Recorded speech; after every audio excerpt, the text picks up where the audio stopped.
Movies! You love them, I love them, that's why Hollywood seems to be making more of them. Weird, right? Due to Hollywood making things we like all year long, we get to see a bunch of lists pop up declaring which films are the best of the year because apparently dumbasses with glasses over here thinks he knows what's best for you. While ranking films is completely arbitrary and frankly stupid, we still do it because we all think we're still in middle school and everything is still a popularity contest. If you don't win, you have to sit alone in the corner like the loser you are. So, today, I'm going to be ranking my top 25 films of the year because I don't know how to stop myself from doing more work than normal. It's alright, I can sleep when I'm dead. While 2022 has been an incredible year for film, I sadly can't put every film I loved on this list. If I were to do that, I'd have fewer subscribers than I already have. While there's still films I haven't been able to see, sadly, the masterpiece senior year is one of them, it's best to go ahead and make the video rather than wait until April when everyone is already off bitching about something else. Before we start the list, let's do some honorable mentions. Bros! Big budget studio comedies need to come back, and this is proof they can still be insanely funny. Prey! Should have been retitled to Badass: the movie. Marcel the Shell with Shoes On. How do you rack focus on something that's stop motion with an unstable camera? How? Fall! I'd prefer for movies to stop making me afraid of things I wasn't afraid of before. Rise of the Teenage Mutant Ninja Turtles, the movie. Best thing to come from the Turtles since their crossover with Batman. Not okay. Dylan O'Brien should have gotten an Oscar nomination for his performance. Pearl. The Wizard of Oz is scarier and hornier than I remember. Don't worry, darling. Yeah, I like it. You. In Space with Markiplier. I don't care if you consider this a movie or not, it's great and deserves to be mentioned here. Bones and all, Armie Hammer is pissed he didn't get the lead in this. Halloween Ends. Yeah, I like it. You. Puss in Boots: The Last Wish. Why is a cat voiced by Antonio Banderas making me question if I wasted my life? Vengeance. So that's what Ryan was up to when he left the office in season 9. Hustle. It's no Jack and Jill, but few things are. Thank God. The Bob's Burgers movie. Still a better musical than every live-action Disney musical. The Northman. So this isn't the prequel to Violent Night? Ambulance. Top 5 Jake Gyllenhaal performances of all time. Sonic the Hedgehog 2. Best sequel since Godfather Part 2. And Uncharted. Yeah, I like it. You. Now that's out of the way, let's get started with my 100% correct list on the best films of the year. Starting at number 25, it's Bullet Train time. What can I say? I'm a sucker for great action on a vehicle that never stops. Bullet Train, while getting a mixed reception from critics, is some of the most fun I had in the theater this year. Everything from the action to the shark comedy to the fantastic performances from its cast leads to one of the best action films to release in quite some time. I know it can be scary for actors to do the fighting themselves, but if Tom Cruise is capable of jumping off a cliff by motorcycle at the age of 60, what's stopping Steve Martin from doing the same thing? At number 24, it's The Unbearable Weight of Massive Talent. While the last Nicolas Cage movies I saw before this was Pig and G-Force, I think that was enough to prepare me for the insanity of this movie. While a movie like this wouldn't make sense for most actors, it makes complete sense for Nicolas Cage. This is an insanely funny film filled with a lot more heart than I was expecting, with far fewer references to G-Force than one would believe would be here. With an amazing supporting cast and really fun meta story, if you love Nicolas Cage or cinematic masterpieces like G-Force, then make this film your top priority. At my 7th favorite number, 23, it's Chip 'n Dale Rescue Rangers. Releasing back around the same time as Top Gun Maverick, I think Tom Cruise was scared of being outshone by rodents. This is a film that sadly hasn't been talked about that much since it came out. The animation and variety of it is incredible to witness, and the jokes that come a mile a minute at you can rival even the best comedies of the year. If you're a fan of The Lonely Island or Who Framed Roger Rabbit, I'm confused why you haven't watched this yet. Next is the sad old man age that I am, 22, Devotion. Yes, I too find it strange that Glenn Powell starred in 2 films this year where he played a naval aviator. Maybe it's because of how good he looks in sunglasses. While this had to go up against heavy hitters at the Thanksgiving box office like Black Panther and Black Panther, not many saw this film, but those that did found a rare war film that focuses more on the characters than big spectacle and action. Led by its fantastic performances from Jonathan Majors and Glenn Powell, Devotion left me thoroughly surprised and surprisingly emotional by the end of the film. If you like war movies, plane movies, Jonathan Major movies, Glenn Powell in plane movies, then check this one out as soon as you can. At the legal age of drinking, 21, it's The Menu. While I may be doing the exact thing this film was making fun of, I'll happily be naive and say it doesn't affect me because I was smart enough to see that. Getting more dark comedies satirizing the rich is always fun to see, and The Menu is one of the best to do so lately. Led by an all-star cast from beginning to end, this film had me rolling in my seat from laughter and gripping my seat from the tension, similar to my experience watching Cats in theaters. Sharp, witty satire, surprising tension, and a story filled with characters that kept me intrigued from beginning to end, The Menu is a film I'll happily ask seconds for. At number 20, it's Justin Long's new movie, genius marketing right there, Barbarian. I won't dare spoil anything about this movie, just that it's an amazing thrill ride from beginning to end. Pitch perfect casting, amazing tension, surprising amounts of humor. Barbarian is truly one of the best surprises of the year, and I hate it still doesn't have a physical release yet. Don't look up any spoilers if you haven't been spoiled already, and if you do, then this wide-eyed puppy will be very disappointed in you. And number 19, it's the next great epic newspaper movie, She Said. While it's easy to point at this and say it's trying to be the next Spotlight, I don't see that as a bad thing. The fact that this movie is able to take a story of people just interviewing others and typing stuff up as thrilling as it is should be applauded more. With fantastic leading performances from Carey Mulligan and Zoe Kazan, She Said is one of the best overlooked films of the year, if not for the fact Captain Holt is also in it. At number 18, it's time for another Disney movie, Turning Red. Despite being released only on Disney+, this Pixar movie is another stylistic, fresh, and heartwarming / breaking story of growing up and learning more about yourself and your parents. And also how to control the giant red panda that lives in us all. I think Pixar is at their best when they can find the humanity in their fantastical stories, and even better when they can make adults question everything in their lives. Inside Out did it, Soul did it, Cars 2 wishes it could do it.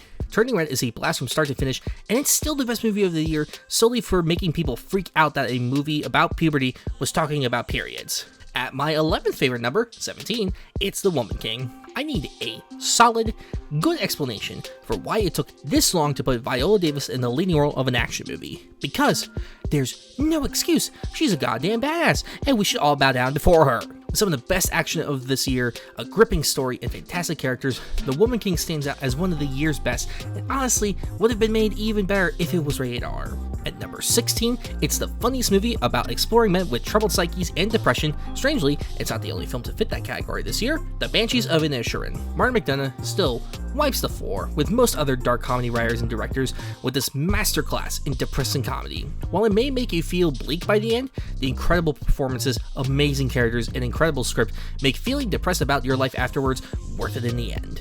At number 15, it's the film people love to tell me I'm wrong about, 3,000 Years of Longing.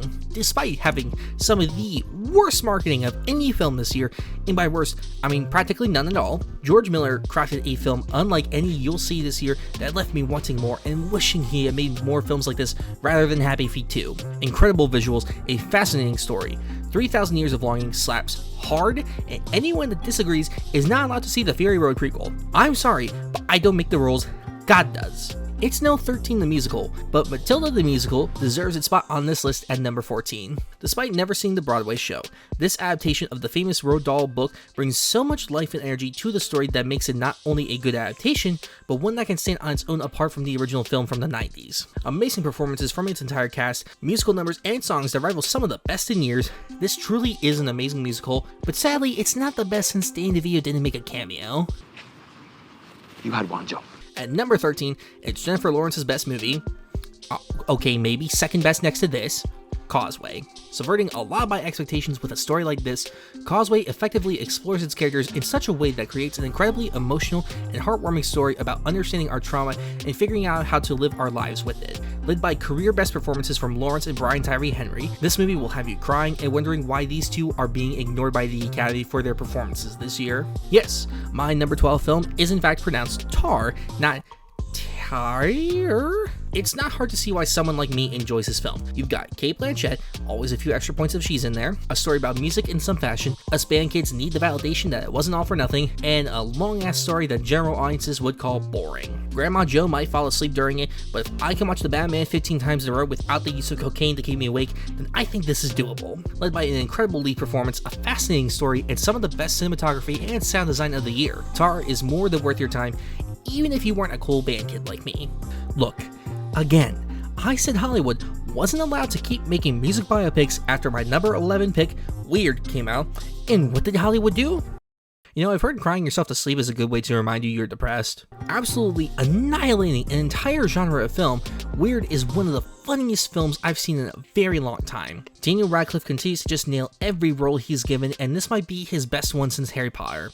Yes, I'm shocked too that his performance in the Playmobil movie isn't one of his best. An incredibly funny script, sharp direction, and amazing performances from everyone leaves Weird to be one of the best films of the year. You know what? Maybe I'll hold out hope they won't make any more music biopics in the future. God damn it! It may not be the Muppet crossover movie we want, but Glass Onion more than deserves its spot at number 10. This movie could have just been Daniel Craig Craig talking in a southern accent at the camera for 2 hours, and I still would have been more engrossed in it than I was with Death on the Nile. Rian Johnson continues to prove why he's one of the best filmmakers working today by delivering a murder mystery that not only delivers on the murder, but the mystery as well. Okay, maybe I'm setting my bar a bit too low, but you would too if you saw Death on the Nile. Led by one of the best ensemble casts of the year, Glass Onion is a more than worthy follow-up to Knives Out, and it makes me hold out hope that Benoit Blanc will meet the Muppets at some point in the near future. I may have been crying for a lot of the movie, but I was at least able to wipe past the tears enough to know that my number 9 pick was Black Panther: Wakanda Forever. Creating a worthy sequel is hard enough, but one that honors the legacy of the lead that sadly passed away is an even greater challenge. Despite its lengthy runtime, Wakanda Forever surpasses the original in almost every way for me. An incredible antagonist, great action, and lots of tears, this film stands as one of Marvel's best and makes me excited for the future of this universe. Look, I know we all wanted to see this version show up on the list. Father, when can I leave to be on my own? I've got the whole world to see. But I think Guillermo del Toro's Pinocchio is just a bit better than that one and belongs in number 8. When I heard del Toro was making a Pinocchio movie, I was very excited.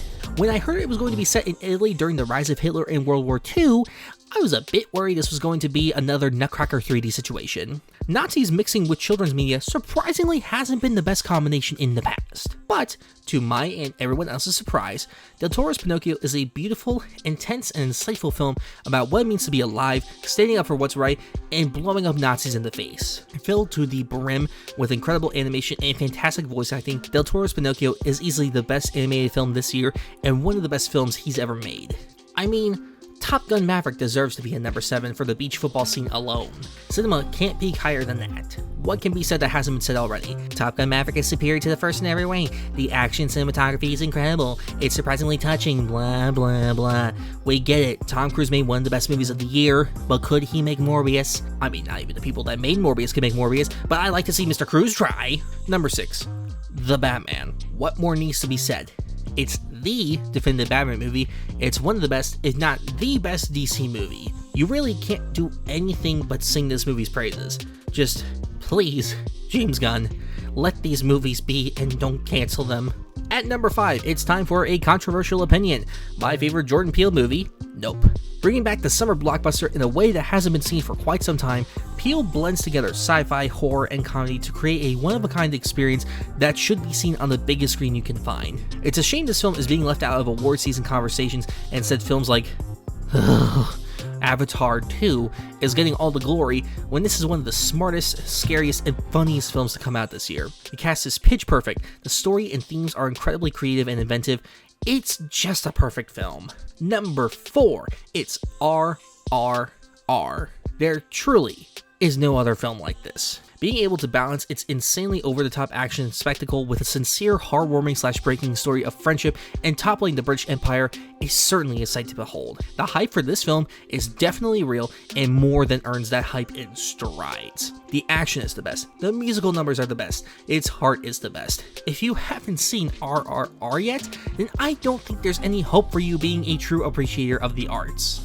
Look, you can't release a film by Damien Chazelle and expect me not to put it on this list. Babylon is a wild, disgusting, and insane 3-hour ride through the golden age of Hollywood, and I want to take that ride again as soon as possible. With some of the year's best performances from Margot Robbie and Diego Calva, Chazelle holds absolutely nothing back and essentially makes the antithesis to La La Land. Overloaded with masterful cinematography, sound design, one of the best scores of the year, and truly magnificent performances, you will truly be doing yourself a disservice if you don't see this film as soon as you can. At number 2, it's my favorite Spielberg movie.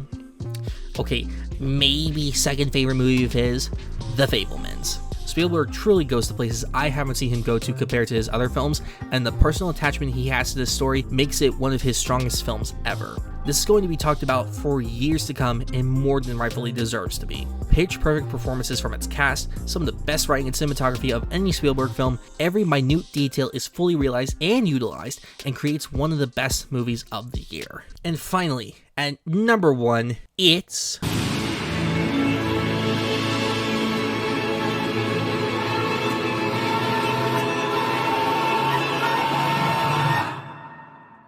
there really is no other choice. This is one of the few films that shook me to my core so much that when it ended, I was frozen in my seat from what I had just witnessed. This is cinema taken to an 11, and by doing so, the Daniels created not just a masterpiece, but a film that I believe is going to heavily affect Hollywood and filmmaking going forward. It's been talked about to death since it released, but every single piece of praise this film gets, it deserves and then some. Everything Everywhere All at Once is the best film of the year. It's my favorite film of the year and is now one of my favorite films of all time. This truly has been one of the best years for film, and this was an incredible indication that cinema is going to be more than alright going forward. So, those were my picks for the best movies of the year. Remember, I may be 100% right in my picks, but if there's a film I left out that you think deserves to be on here, let me know down in the comments. It's going to be a hard year to compete with, but I truly cannot wait to see what 2023 has in store. If you like this video,